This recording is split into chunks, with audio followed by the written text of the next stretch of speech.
sa simple na pasulyap-sulyap, nagpapapansin sa'yo. Umabot sa palitan ng mga mensahe, kilig na kilig ako. Kumusta, kain na, hello, magandang umaga. Ingat ka, pahinga, huwag kang masyadong magpupuyat pa. Naramdaman ng puso na dahan-dahan akong nahuhulog sa'yo. Sa kada araw natin na pag-uusap, meron nang namumuo. Ngunit di ko na alam kung anong patutunguhan. Ang hiling ko lang naman na itong naramdaman.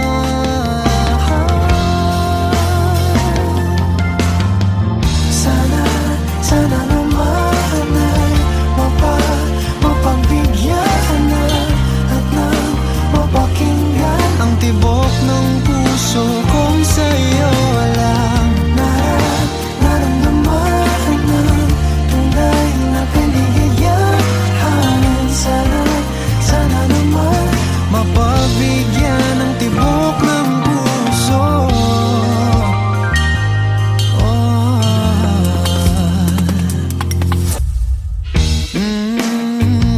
Biglang katahimikan, wala namang matandaan na nasabi baka sakaling ika'y aking nasaktan. Bigla na lamang ika'y di nagparamdam. Ako ba'y pinagsawaan o may ginagawa lang? Sabihin ng totoo upang di na malito. Saan ba lulugar? Dahil di ko na alam kung anong patutunguhan. Ang hiling ko lang naman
nagpaparamdam sa iyo ng ganyan.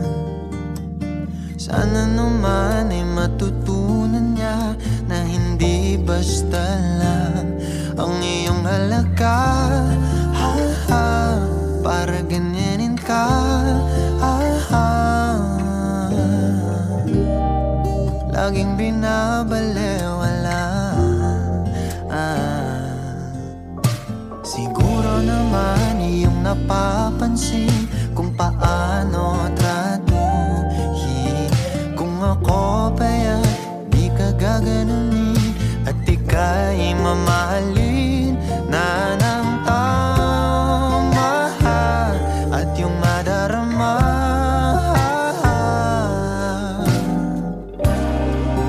na ika'y mahalaga.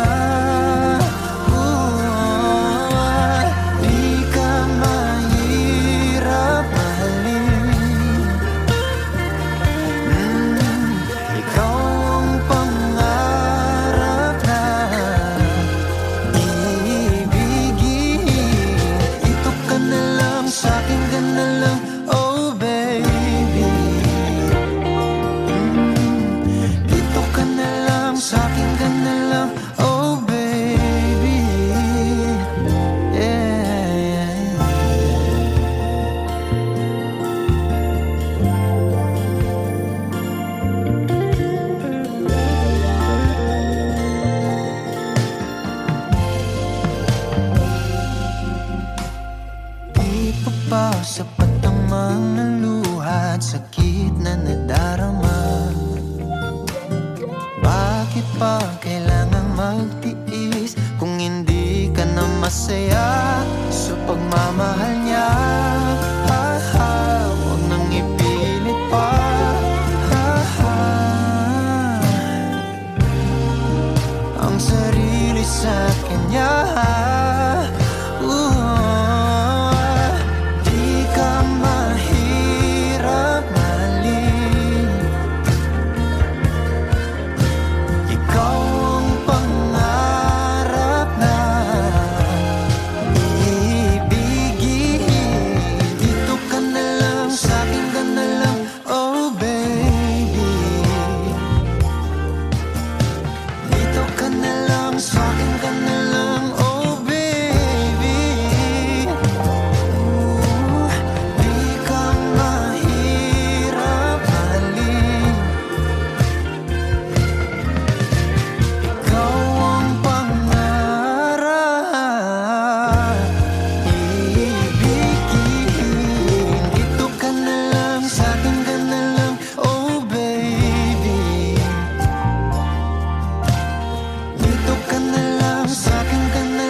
Ikaw ang pangarap na ibigin.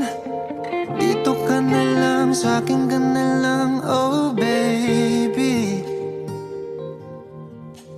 Sa'kin ka na lang, sa'kin ka na lang, oh baby. Yeah, di ako mahirap mahalin. Ikaw ang pangarap na ibigin. Dito ka na lang, sa'kin ka na lang, oh baby. Dito ka na lang, sa'kin ka na lang.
mata, tila ba'y di na makawala. Nais ko lang ay magtanong, maaari bang humingi ng pagkakataon na mahawakan ang iyong mga kamay, at sa awitin na to ay sasabay. Ikaw lang ang pipiliin, o wala nang iba. Ikaw ang panalangin na makasama hanggang sa pagtanda, at lagi kong uulitin, ipapalala sa'yo. Ikaw ang panalangin, ikaw ang panalangin.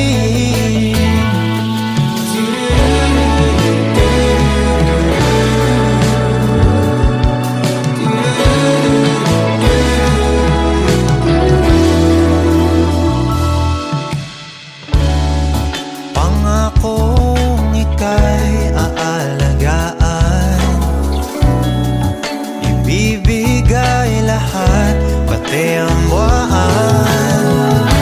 At sa ilalim nitong mga bituin ay aaminin na ang tunay na pagtingin, at hawakan ang iyong mga kamay, at sa awitin na to tayo sasabay.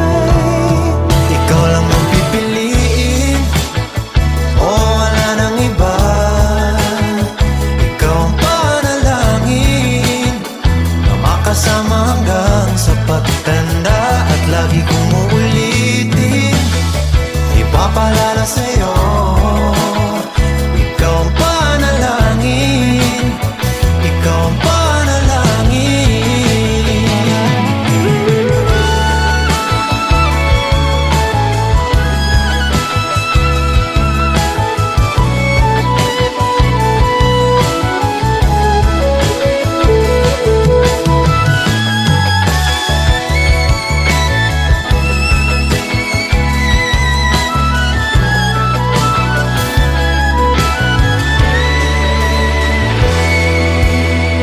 Ikaw lang ang pipiliin, o wala nang iba.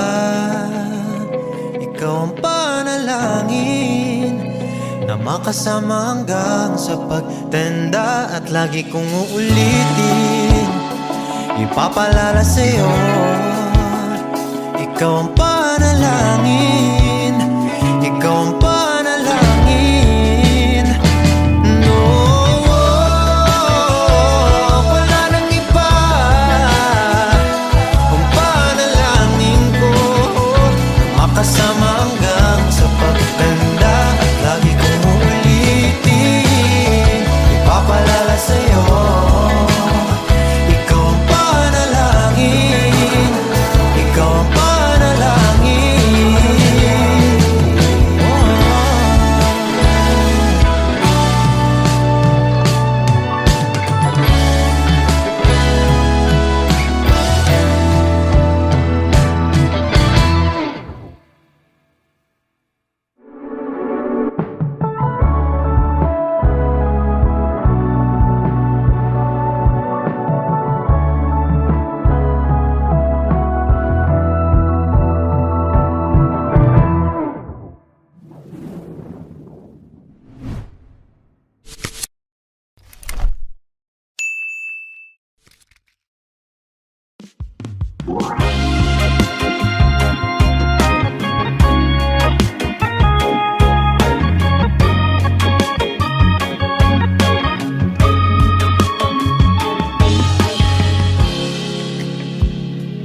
Sandali lang, pahirap ng pahirap ang laban, nahuhulog dahan-dahan. Di na yata kaya pang labanan, at kahit na ano mang pilit, pigilan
Kakaiba, pag-ibig nating dalawa, di maikukumpara.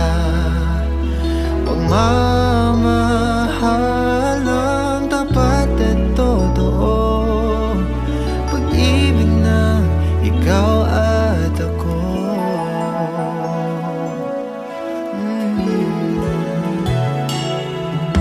So una pa lang, ramdam ko na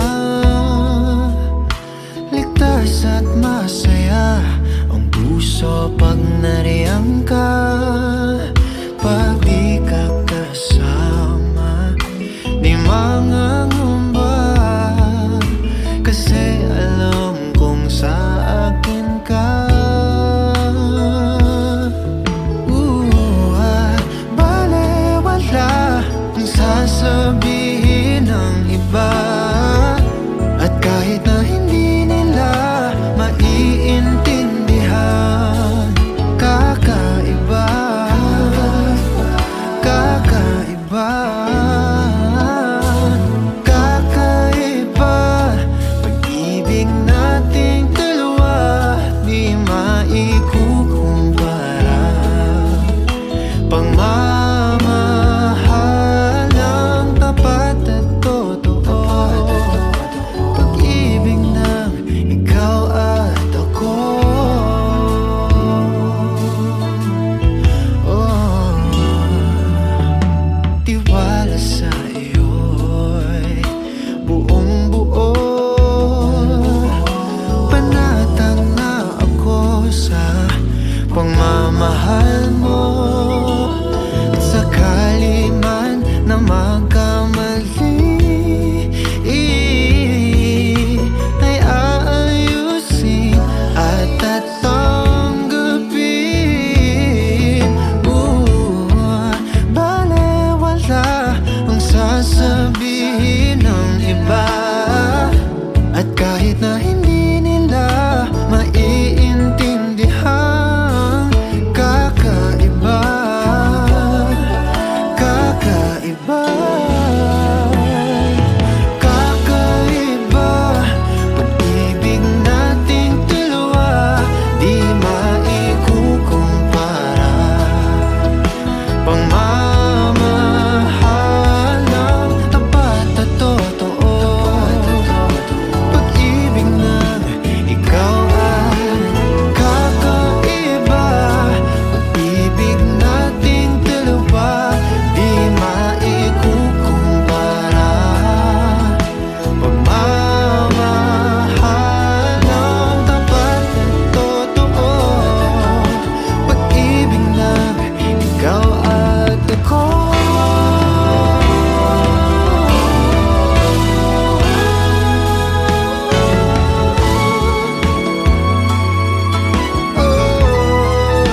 Nating dalawa, nating dalawa, yeah. Pag-ibig mo, pag-ibig ko,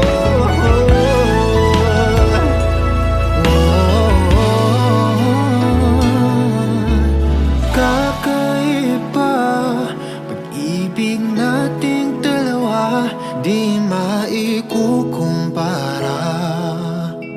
Pagmamahal ng tapat at totoo, pag-ibig ng ikaw at ako.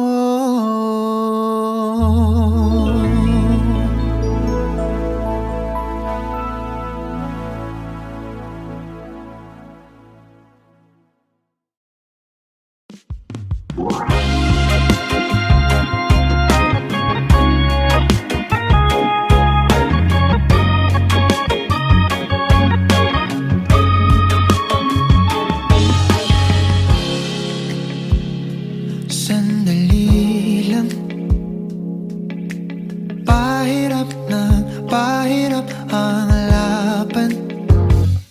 nahuhulog dahan-dahan. Di na yata kaya pang labanan. At kahit na ano mang pilit, pigilan aking damdamin.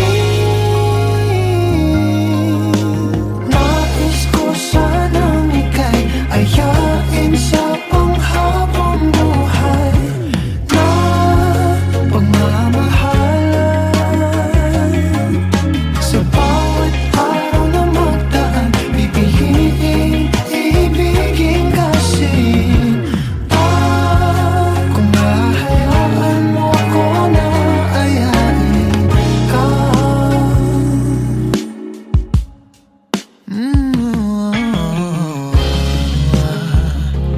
Kaibigan, maaari ba kayang magkaibigan? Sandali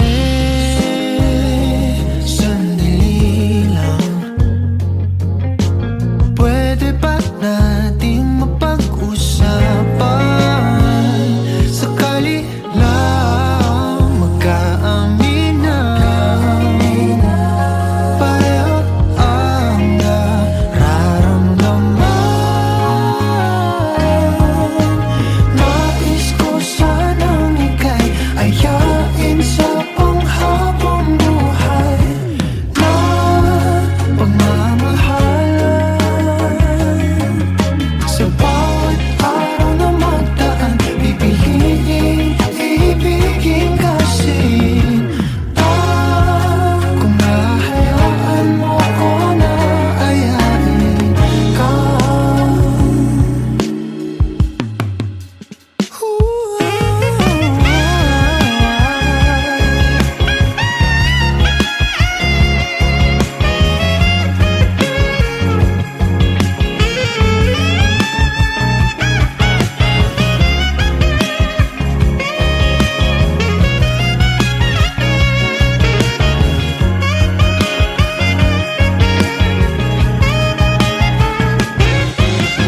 Nais ko sanang ika'y ayain sa panghabang buhay na pagmamahalan. Sa bawat araw na magdaan, pipiliin, ibigin kasi kung mahayaan mo ko na ayain. Nais ko sanang ika'y ayain sa panghabang buhay na pagmamahalan. Sa bawat araw na magdaan, bawat araw, ikaw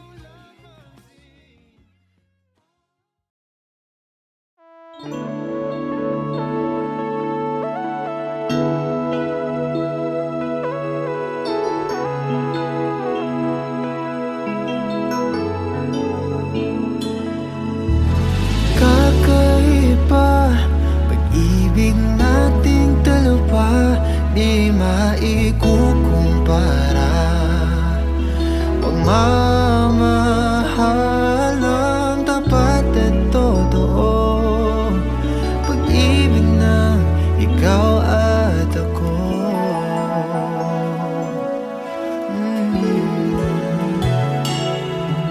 So una pa lang, ramdam ko na ligtas at masaya ang puso pag nariyan ka. Pag di ka kasama, di mangangamba, kasi alam kong sa akin ka.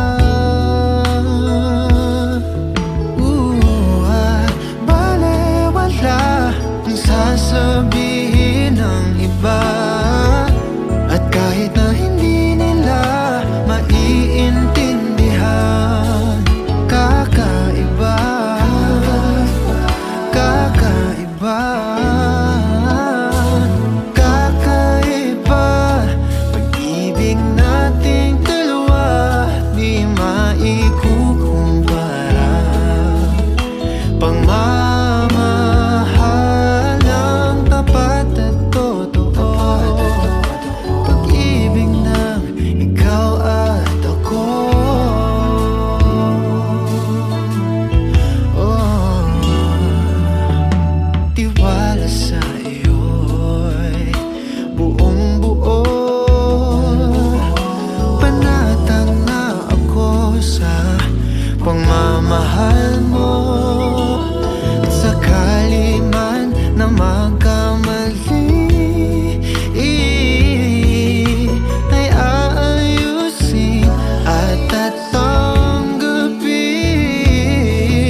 pag-ibig nating dalawa di maikukumpara.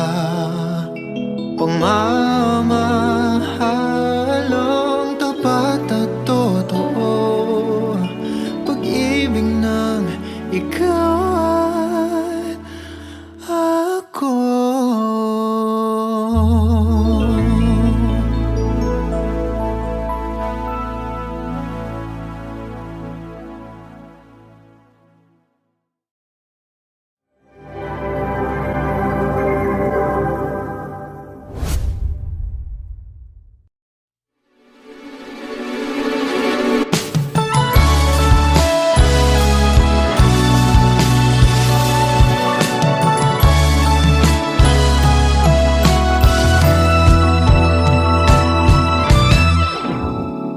Nahulog sa iyong mga mata, tila ba'y di na makawala. Nais ko lang ay magtanong, maaari bang humingi ng pagkakataon na mahawakan ang iyong mga kamay, at sa awitin na to ay sasabay. Ikaw lang ang pipiliin, o wala nang iba. Ikaw ang panalangin na makasama hanggang sa pagtanda, at lagi kong uulitin, ipapalala sa'yo. Ikaw ang panalangin, ikaw ang panalangin.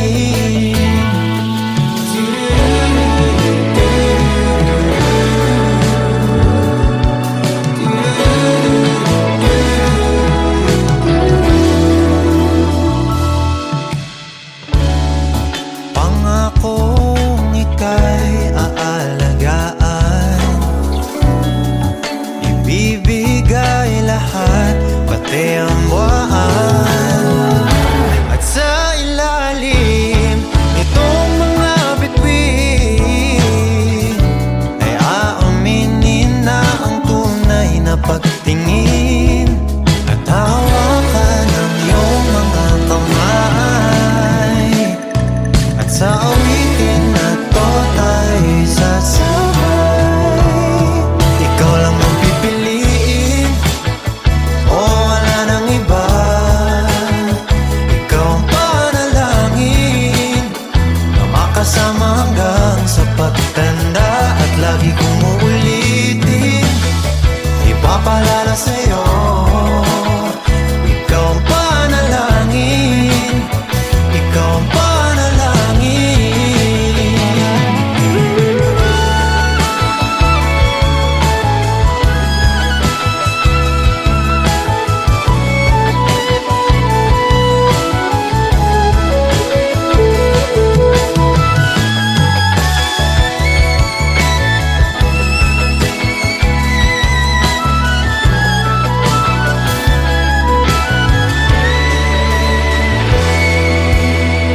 Ikaw lang ang pipiliin, o wala nang iba. Ikaw ang panalangin na makasama hanggang sa pagtanda, at lagi kong uulitin, ipapalala sa'yo. Ikaw ang panalangin, ikaw ang panalangin. No, wala nang iba. Ang panalangin ko, makasama hanggang sa pagtanda, at lagi kong uulitin, ipapalala sa'yo. Ikaw ang panalangin, ikaw ang panalangin.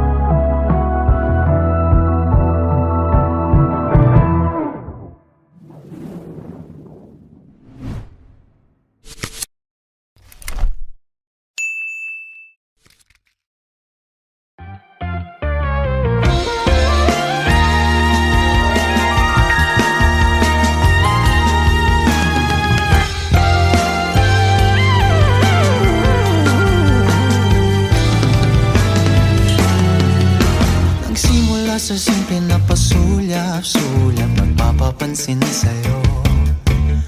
Umabot sa palitan ng mga mensahe, kilig na kilig ako. Kumusta, kain na, hello, magandang umaga.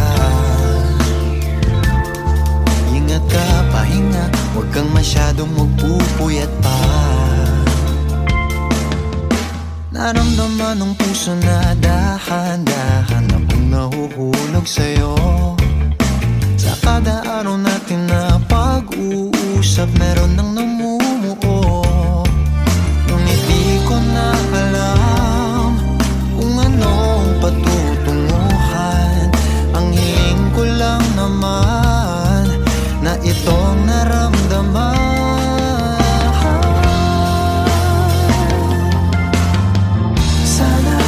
Sana naman ay mapagbigyan na at nang mapakinggan ang tibok ng puso kong sa'yo lang naramdaman ng tunay na kaligayahan.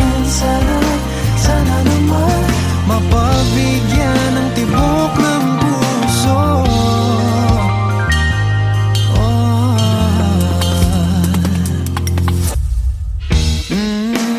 Ngunit biglang katahimikan, wala namang matandaan na nasabi baka sakaling ika'y aking nasaktan. Bigla na lamang ika'y di nagparamdam. Ako ba'y pinagsawaan o may ginagawa lang? Sabihin ng totoo upang di na malito. Saan ba lulugar? Dahil di ko na alam kung anong patutunguhan. Ang hiling ko lang naman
laging binabalewala. Siguro naman iyong napapansin kung paano tratuhin. Kung ako pa'y di ka gaganunin at ika'y mamahalin na ng tama at yung madarama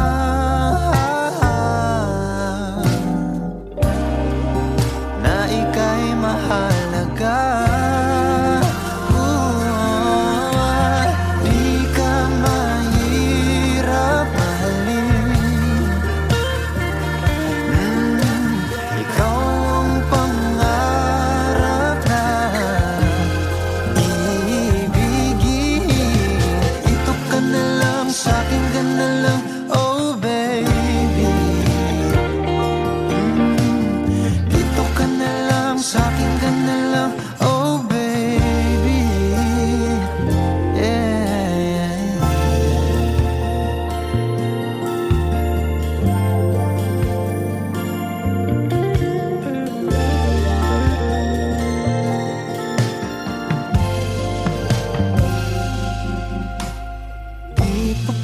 Sapat ang mga luha at sakit na nadarama.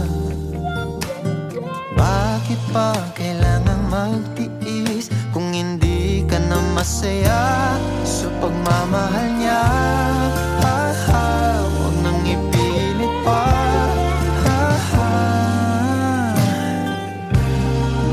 Ang sarili sa kanya.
Ikaw ang pangarap na iibigin. Dito ka na lang, sa'kin ka na lang, oh baby. Sa'kin ka na lang, sa'kin ka na lang, oh baby. Yeah, di ako mahirap mahalin. Ikaw ang pangarap na iibigin. Dito ka na lang, sa'kin ka na lang, oh baby. Dito ka na lang, sa'kin ka na lang,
Kakaiba, pag-ibig nating dalawa, di maikukumpara.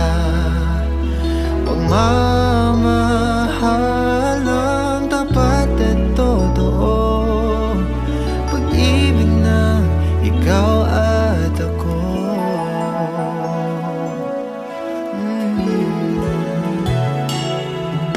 So una pa lang, ramdam ko na ligtas at masaya ang puso pag nariyang ka. Pag di ka kasama, di mangangamba, kasi alam kong sa akin ka.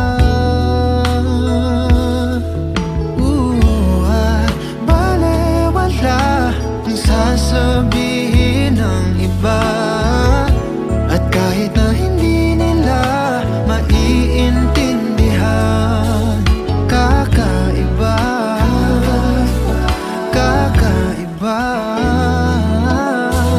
kakaiba.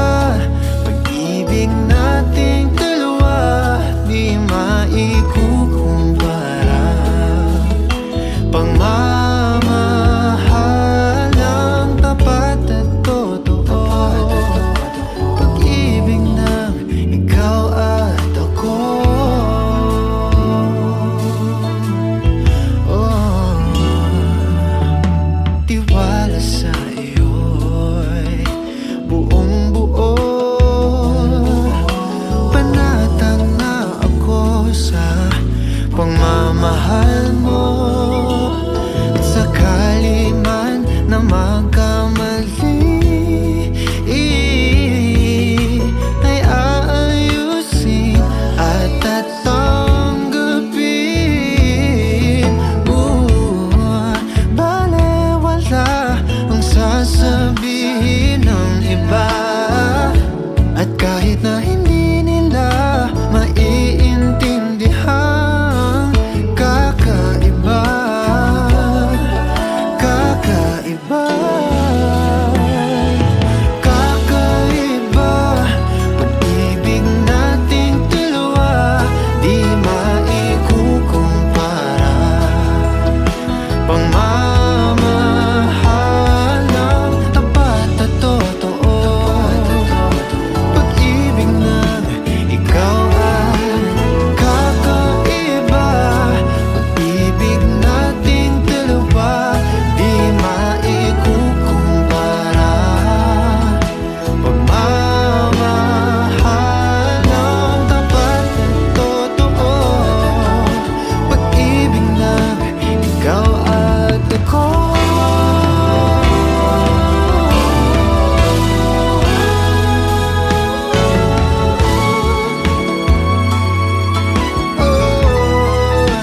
Nating dalawa, nating dalawa, yeah. Pag-ibig mo, pag-ibig ko,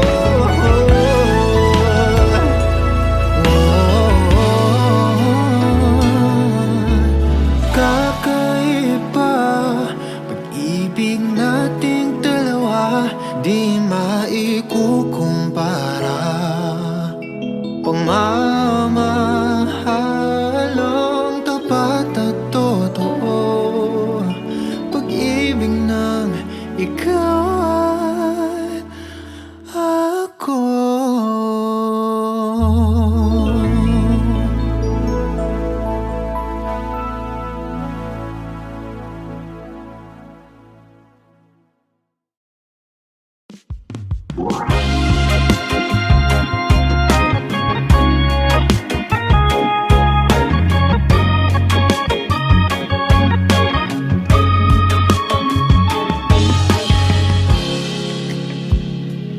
Sandali lang,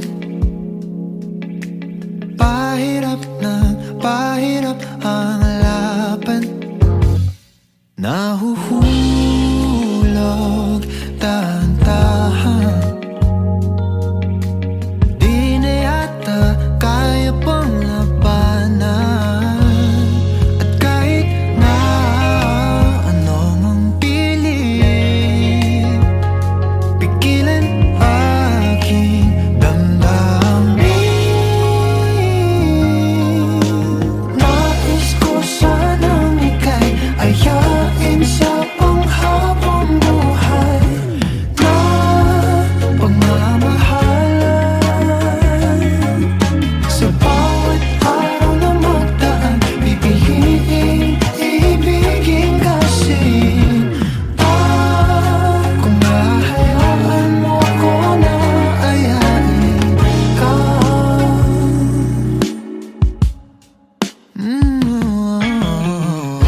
ba'y di na makawala? Nais ko lang ay magtanong, maaari bang humingi ng pagkakataon na mahawakan ang iyong mga kamay, at sa awitin na to ay sasabay? Ikaw lang ang pipiliin, o wala nang iba. Ikaw ang panalangin na makasama hanggang sa pagtanda, at lagi kong uulitin, ipapalala sa'yo. Ikaw ang panalangin, ikaw ang panalangin.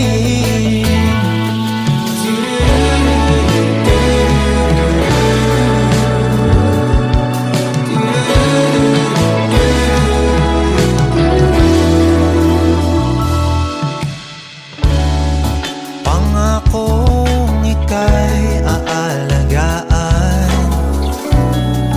ibibigay lahat, pati ang buwan. At sa ilalim nitong mga bituin ay aaminin na ang tunay na pagtingin, at hawakan ang iyong mga kamay, at sa awitin na to tayo sasabay. Ikaw lang ang pipiliin, o wala nang iba. Ikaw ang panalangin na makasama hanggang sa pagtanda, at lagi kong uulitin, ipapalala sa'yo. Ikaw ang panalangin, ikaw ang panalangin.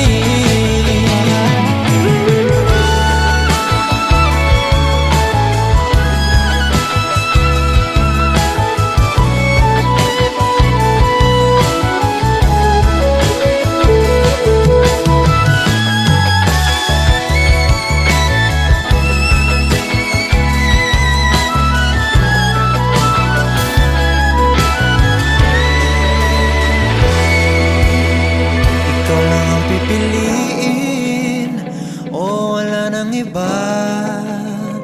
Ikaw ang panalangin na makasama hanggang sa pagtanda, at lagi kong uulitin, ipapalala sa'yo. Ikaw ang panalangin, ikaw ang panalangin. No, wala nang iba. Ang panalangin ko, makasama hanggang sa pagtanda, at lagi kong uulitin, ipapalala sa'yo. Ikaw ang panalangin, ikaw ang panalangin.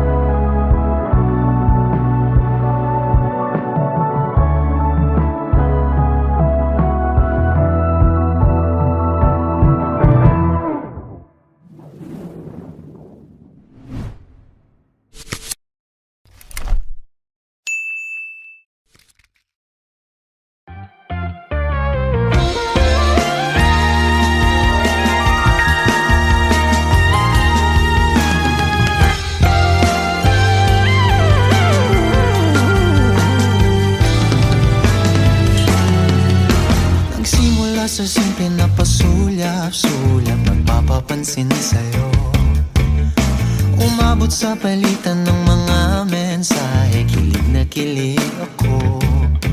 Kumusta, kain na, hello, magandang umaga. Ingat ka, pahinga, huwag kang masyadong magpupuyat pa. Naramdaman ng puso na dahan-dahan akong nahuhulog sa'yo. Sa kada araw natin na pag-uusap meron nang namumuo. Ngunit di ko na alam kung anong patutunguhan. Ang hiling ko lang naman na itong naramdaman.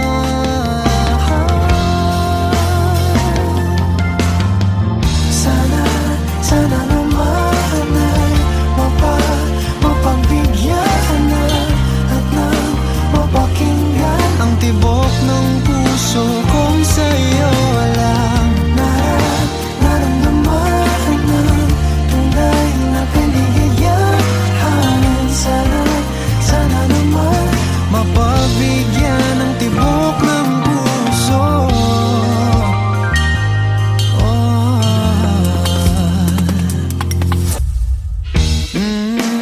Ngunit biglang katahimikan, wala namang matandaan na nasabi baka sakaling ika'y aking nasaktan.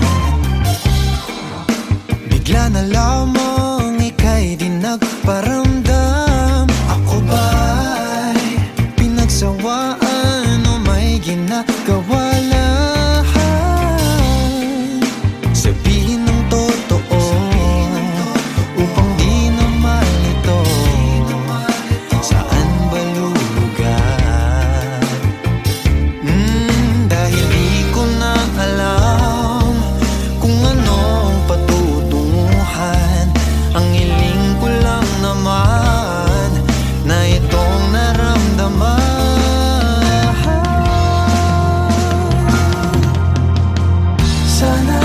Sana naman ay mapagbigyan na at nang mapakinggan ang tibok ng puso kong sa'yo lang naramdaman na tunay na kaligayahan.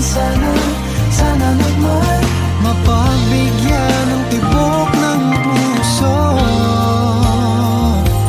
Oh no, sana'y wag nang patagalin. Aminin na rin nilalaman ng damdamin. Sana'y sabihin mo sa'kin kung meron mang pagtingin. Sana'y ikaw rin.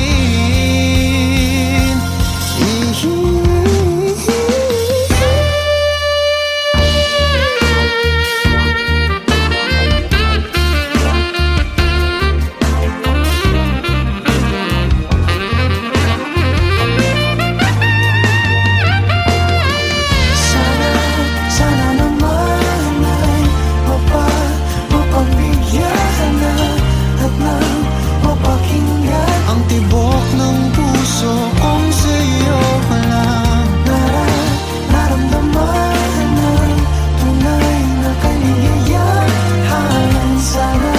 Sana naman mapagbigyan ng tibok ng puso. Sana naman ay mapagbigyan na at nang mapakinggan ang tibok ng puso kong sa'yo lang naramdaman ng tunay na kaligayahan. Sana naman mapagbigyan ng tibok ng puso.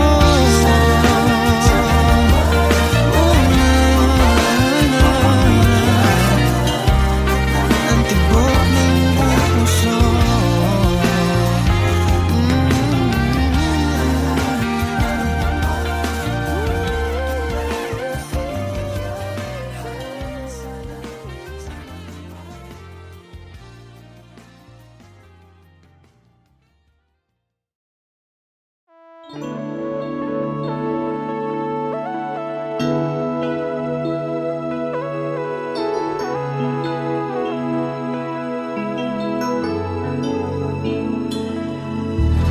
Kakaiba pag-ibig nating dalawa, di maikukumpara.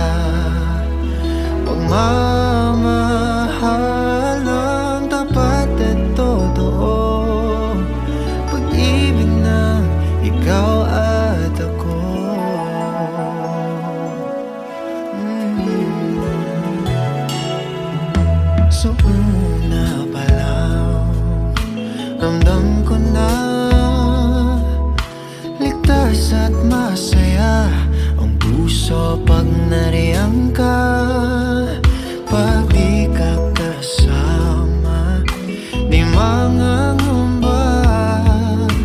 Kasi alam kong sa akin ka. Balewala ang sasabihin ng iba. At kahit na hindi nila maiintindihan, kakaiba, kakaiba, kakaiba. Pag-ibig nating dalawa, di maikukumpara. Pagmamahal ng tapat at totoo, pag-ibig ng ikaw at ako. Oh, tiwala sa iyo'y buong buo. Panatag na ako sa pagmamahal mo. At sakali man na magkamali, ay aayusin at tatanggapin. Balewala ang sasabihin ng iba. At kahit na hindi nila maiintindihan, kakaiba, kakaiba, kakaiba. Pag-ibig nating dalawa, di maikukumpara. Pagmamahal ng tapat at totoo, pag-ibig ng ikaw at kakaiba. Pag-ibig nating dalawa, di maikukumpara. Pagmamahal ng tapat at totoo, pag-ibig ng ikaw at ako.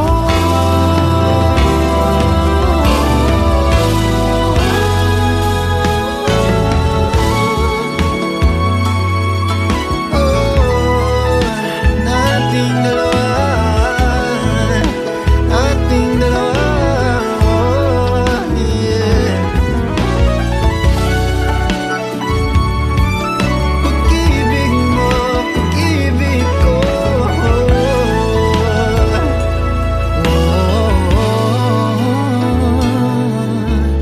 Kakaiba, pag-ibig nating dalawa, di maikukumpara.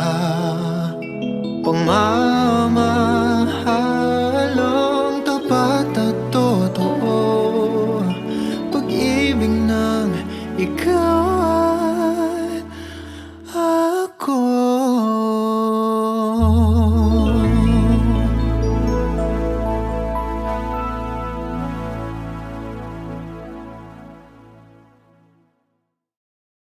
Het mysterie achter de veranderingen in de sprookjesverhalen.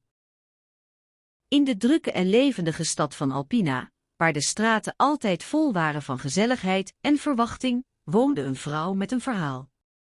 Haar naam was Marle van der Heuvel, een naam die voornamelijk werd gebruikt bij de lokale boekhandels.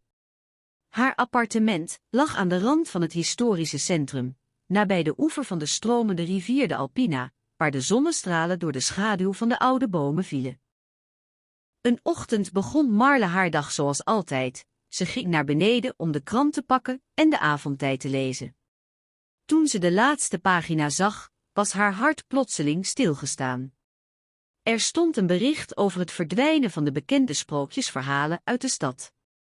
De verhalen, die eeuwenlang als een geestachtige schaduw over de stad hadden gestaan, waren ineens verdwenen, als een nachtmerrie die het wakker bracht. De volgende ochtend, nadat ze haar werk had gedaan, besloot Marle om de veranderende situatie te onderzoeken. Ze liep naar de bibliotheek, een monument van oud hout en vertrouwde boeken, waar de geur van papier en oliefabriek haar aantrok. Hier vond ze informatie over de veranderingen in de sprookjesverhalen. Het was alsof er een mysterieuze hand was geweest die de verhalen had opgeborgen en vervolgens weer had laten verdwijnen. Op weg terug naar haar flat bleef Marle de puzzelstukjes bij elkaar zoeken. Ze vroeg zich af wat de reden voor deze veranderingen kon zijn. Was het een geestelijke uitdaging voor de mensen? Of was er iets gruwelijks gebeurd dat de verhalen moesten verdwijnen? Marla's vrije tijd werd volledig ingenomen door het onderzoek naar de verdwenen verhalen. Ze raakte op een afstand van haar familie en vrienden, maar haar nieuwsgierigheid won de overhand. Een dag later, terwijl ze in de bibliotheek zat, zag ze iets waarvan ze zich niet had kunnen voorstellen. Een oude, versleten map lag op een tafel, vergeten en ongemarkeerd. Met een lichte trillende stem las ze de titel, De Sprookjes van Alpina. Ze begon het boek te openen en zag dat de verhalen erin werden beschreven. De verhalen waren als een geest die haar had verlaten. Ze vertelde verhalen over prinsen en prinsesjes, gouden ketens en magische schepen. Het was alsof ze eeuwenlang in een verleden verborgen hadden gestaan, en nu waren ze weer terug.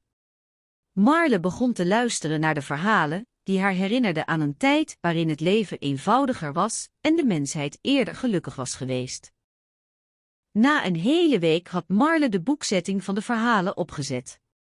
Ze plaatste ze op de plaatsen waar ze eeuwenlang hadden gestaan en maakte een kleine markering bij elke verhaal om de plaatsen te herinneren. De volgende dag, toen Marle de verhalen weer hoorde lezen, voelde ze een nieuwe energie in de stad. De mensen begonnen hun verhalen te vertellen, de kinderen speelden verhalen, en zelfs de oude man op de stoep begon te lachen. De sprookjesverhalen hadden weer hun plaats in de stad. Marle voelde zich als een kleine helde, een persoon die de stad had gered van een gevaarlijke verandering. Ze besloot om de verhalen te publiceren en de stad te helpen om de veranderingen in de verhalen te begrijpen. Een paar weken later, toen de verhalen in de stad waren gepubliceerd, begon Marle een nieuwe periode in haar leven. De verhalen hadden haar leven veranderd en ze begon te zien dat het leven ook veranderingen kon inhouden.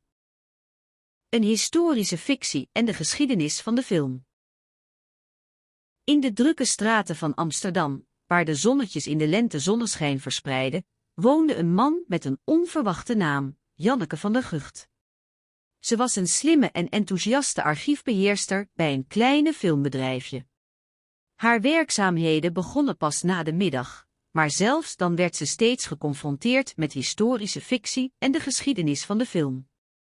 Janneke's dag begon altijd met een kop koffie bij haar bureau, waar een grote kaart van Europa aan de muur hing. Vandaag was het een mooie zonnige dag, en de wind sloeg lichtjes door de open ramen naar binnen. Ze pakte haar telefoon en beantwoordde een bericht van haar baas. Zou je de film De Eeuwige Winter kunnen bekijken? We hebben een probleem met de geschiedenis van de film. Janneke trok een wenkbrauw op, want ze had al eerder gerapporteerd over historische fouten in films. Ze wist dat het moeilijk was om perfect te zijn, maar de verhalen die ze nu moest bekijken, leken er bijna op een misdaad te lijken. Het was een film die zich afspeelde in 1912, en de historische details werden volledig verward. Op weg naar de filmstudio zag ze een groep studenten die een tentoonstelling over de Eerste Wereldoorlog bezichtigde. Ze besloot even langs te gaan kijken. Terwijl ze de tentoonstelling bekeek, ontdekte ze dat de film De Eeuwige Winter ook een onderdeel van de tentoonstelling was. De docent vertelde haar dat de film een fictieve geschiedenis vertelde over een stad die ooit in een eeuwige winter verkeerde. Janneke vroeg zich af hoe het mogelijk was dat een fictief verhaal zo nauwkeurig kon zijn. Terwijl ze terugreed naar haar werk, dacht Janneke na over de problemen in de film. Het was niet het eerste malen dat ze zo'n onjuiste historische details tegenkwam. Ze begon te denken aan de verhalen die ze als kind had gelezen, en hoe ze soms niet kon zien dat ze fictie waren. Ze begreep dat het niet alleen om perfectie ging, maar ook om de grens te stellen tussen historische feiten en fictie. Het middenstuk van haar dag begon met een conferentie waarin ze samenwerkte met een andere archivaris. Ze hadden allebei een hekel aan het idee van historische fictie, maar moesten wel erkennen dat sommige films echt indrukwekkend waren. De archivaris stelde voor om de film De Eeuwige Winter te repareren, maar Janneke twijfelde. Het zou een enorme opslag zijn om de correcte historische details te vinden, en het zou veel tijd kosten. Tijdens het luncheten ontmoette ze een student die over de veranderingen in de filmindustrie sprak. Hij vertelde haar over nieuwe technologieën die de realiteit van films veranderden. Janneke begon te begrijpen dat de grens tussen historische fictie en historisch feit steeds minder duidelijk werd. Het was een interessante discussie, maar het kon haar niet helpen met de film De Eeuwige Winter. Eenmaal terug in haar kantoor begon ze de film te bekijken. Ze noteerde elke fout die ze vond, maar probeerde tegelijkertijd ook te zien wat goed was gedaan. Ze merkte op dat de regisseur de stad in detail had getekend en dat de kostuums en setdecoratie goed waren gemaakt. Ze begon te begrijpen dat de film een fascinerend verhaal vertelde, ongeacht de historische fouten. Het einde van haar dag begon met een gesprek met haar baas. Hij wilde weten hoe ze de film zou corrigeren. Janneke keek hem aan en zei: "Ik denk dat we het beste kunnen doen door de film te laten staan zoals het is. Het is een fascinerend verhaal dat mensen kan raakhalen, en we kunnen de historische fouten aan de kant zetten als een belangrijk onderdeel van de fictie. Misschien kunnen we zelfs de geschiedenis van de film verder uitbreiden door een documentaire te maken." Haar baas glimlachte. "Dat klinkt geweldig, Janneke. We zullen het goed doen met deze film." Janneke wierp een laatste blik op de kaart van Europa aan de muur. Ze begon te lachen. Het was een zonnige dag en ze wist dat ze een interessante dag had gehad. Ze zou de film corrigeren, maar ook de historische fictie en de geschiedenis van de film verder uitbreiden. En misschien zou ze zelfs een documentaire maken over het proces van corrigeren en uitbreiden van historische fictie. Een vreemde oorlog die niet werd gewonnen. In de winderige stad van Torse, waar de wolken als schaduwen langs de straten zweefden, ontstond een vreemde oorlog die niet werd gewonnen. De stad was een mengeling van moderne gebouwen en oude trappen, waarin de klokken van het centrale kerkkoor de tijd vertrouwelijk uitroepen.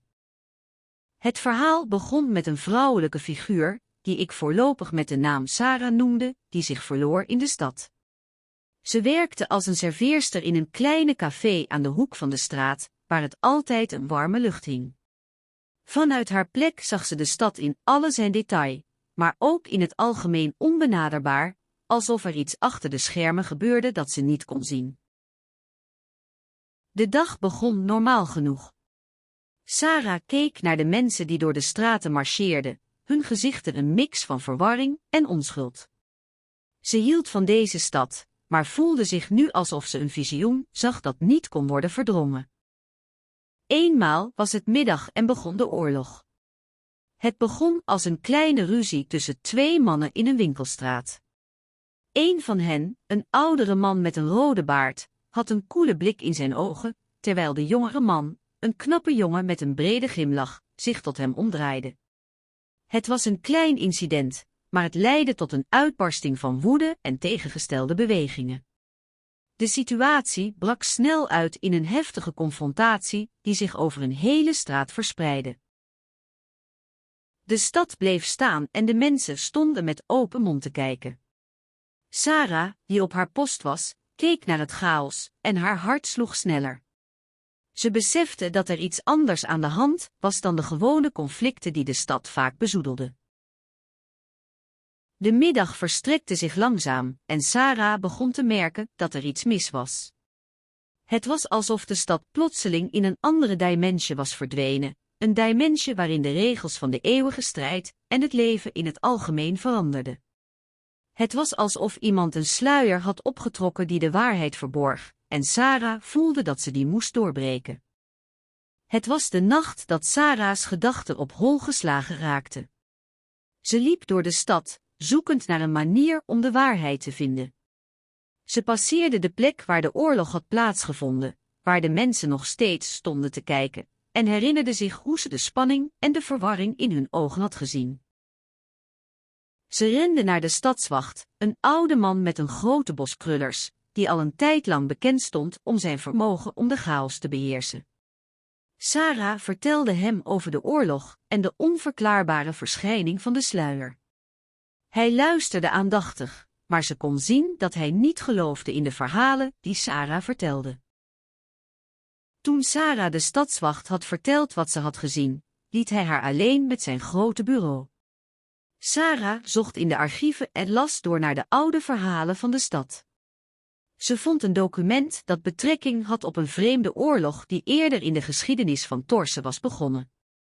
Het was een oorlog die door de mensen als een verloren oorlog werd beschouwd, omdat niemand ooit was in staat geweest de oorlog te winnen. Sarah begon te beseffen dat de oorlog die ze had gezien, net zo onoverkomelijk en onverklaarbaar was als de vorige. Ze begon te twijfelen aan de realiteit van de oorlog, maar de verhaaltjes in de archieven gaven haar hoop. Misschien was er een manier om de sluier te doorbreken, en misschien was er een weg terug naar de waarheid. Sarah besloot dat ze zou gaan opzoeken de oude stadsmannen, die in de oude kerk waren geïnstalleerd. Ze had gehoord dat ze vaak verhalen spraken over de verleden tijd en de mysterieuze oorlog. Ze begon haar zoektocht in de stad, met de hoop dat ze een verhaal zou vinden dat haar kon helpen om de waarheid te vinden. Tijdens haar zoektocht tegenkwam Sarah met een oudere man, die haar vertelde dat hij een van de laatste overlevenden was van de vorige oorlog. Hij vertelde haar dat de sluier die ze had gezien, een deel was van een mysterieuze ritual dat werd gebruikt om de oorlog te beëindigen. Maar het ritual was lang geleden uitgestorven en niemand wist meer hoe het precies moest. Sarah begon te beseffen dat ze alleen was in haar zoektocht naar de waarheid. Ze besloot dat ze de oude man zou laten weten dat ze zou proberen om de sluier te doorbreken. Ze ging terug naar de stadswacht en vertelde hem wat ze had gehoord. Hij beloofde haar te helpen, maar ze wist dat het een enorme moeilijkheid zou zijn. Sarah begon de zoektocht naar de oude stadsmannen, maar haar zoektocht was niet makkelijk. Ze kwam tegen allerlei obstakels en hindernissen, maar ze bleef doorzetten. Ze vond de oude man, die haar vertelde dat hij wist hoe het ritual moest worden uitgevoerd. Hij zei dat hij niet zou helpen, omdat hij bang was dat de sluier zou worden vernietigd als het ritual zou worden uitgevoerd. Sarah besloot dat ze de sluier zelf moest doorbreken. Ze begon de rituelen uit te leggen en begon ze zelf uit te voeren. Het was een traumatische ervaring, maar ze bleef doorzetten. Toen ze eindelijk klaar was, zag ze dat de sluier verdwenen was en dat de stad weer normaal was. Ze had de oorlog en de sluier doorbroken. Sarah was blij om te zien dat de stad weer normaal was, maar ze wist dat de oorlog nog steeds bestond en dat de mensen het altijd zouden moeten stellen. Ze besloot om de anderen te vertellen wat ze had gezien en hoe ze de sluier had doorbroken. Ze wilde dat de anderen wisten dat er altijd een weg was naar de waarheid en dat ze het altijd moesten proberen. De dagen volgden en Sarah werd steeds beter bekend in de stad. Ze leerde de mensen kennen en ze begon te begrijpen hoe de oorlog werkte. Ze begon te zien dat er altijd een andere kant van de zaak was en dat de mensen zichzelf altijd hadden misleid. Ze leerde ook dat de waarheid vaak niet zo eenvoudig was als ze eruit zag. Sarah's verhaal maakte de stad een beetje beter bekend en ze werd respectueus behandeld door de mensen. Ze begon zelfs een club te organiseren waar mensen konden komen om over de oorlog en de sluier te praten. Ze leerde dat de waarheid vaak complexer was dan ze leek en dat het belangrijk was om het altijd te onderzoeken. En zo bleef Sarah in Torse wonen en bleef ze de oorlog en de sluier bestuderen. Ze leerde dat de waarheid vaak niet zo eenvoudig was als ze leek en dat het belangrijk was om het altijd te onderzoeken. En ze leerde ook dat de waarheid vaak beter was dan de illusies en de verhalen die de mensen gebruikten om te overleven.